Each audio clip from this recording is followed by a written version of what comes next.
ನಮಸ್ಕಾರ ಸ್ನೇಹಿತರೆ. ಕರ್ನಾಟಕ ರಾಜ್ಯಾದ್ಯಂತ ಉತ್ತಮ ಮಳೆಯಾಗುತ್ತಿದೆ. ಕರ್ನಾಟಕದ ಎಲ್ಲ ಜಲಾಶಯಗಳಿಗೂ ಉತ್ತಮ ಒಳಹರಿವು ಬರ್ತಿದೆ ಸ್ನೇಹಿತರೆ. ಕೆಲವೊಂದು ಡ್ಯಾಮ್ಗಳ ಗೇಟ್ ಓಪನ್ ಮಾಡಿ ನೀರು ಹೊರಗೆ ಬಿಡಲಾಗುತ್ತಿದೆ ಸ್ನೇಹಿತರೆ.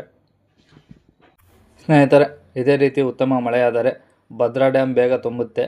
ಭದ್ರಾ ಅಚ್ಚುಕಟ್ಟು ಪ್ರದೇಶದ ರೈತರು ತುಂಬ ಖುಷಿಯಾಗಿರ್ತಾರೆ.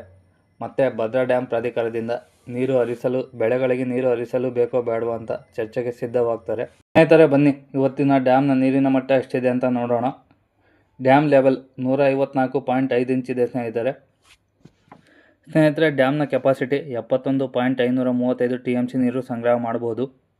ಈಗ ಡ್ಯಾಮಲ್ಲಿ 37.937 TMC ನೀರು ಸಂಗ್ರಹವಾಗಿದೆ ಸ್ನೇಹಿತರೆ. ಈಗ ಒಳಹರಿವು 5,920 ಕ್ಯೂಸೆಕ್ ನೀರು ಒಳಹರಿವು ಬರ್ತಿದೆ ಸ್ನೇಹಿತರೆ. ನಿನ್ನೆ ಕಂಪೇರ್ ಮಾಡಿದರೆ ಆಲ್ಮೋಸ್ಟ್ ಆಲ್ ಸೇಮ್ ಇದೆ. ನಿನ್ನೆ 5,800 ಇತ್ತು, ಇವತ್ತು 5,900 ಇದೆ ಸ್ನೇಹಿತರೆ. ಹೊರಹರಿವು 179 ಕ್ಯೂಸೆಕ್ ನೀರು ಹೊರಹರಿವು ಹೋಗ್ತಿದೆ ಸ್ನೇಹಿತರೆ. ಕಳೆದ ವರ್ಷ ಇದೇ ದಿನಕ್ಕೆ ಹೋಲಿಸಿದರೆ 180.3 ಇಂಚ್ ಇತ್ತು ಡ್ಯಾಮ್ ಲೆವೆಲ್ಲು.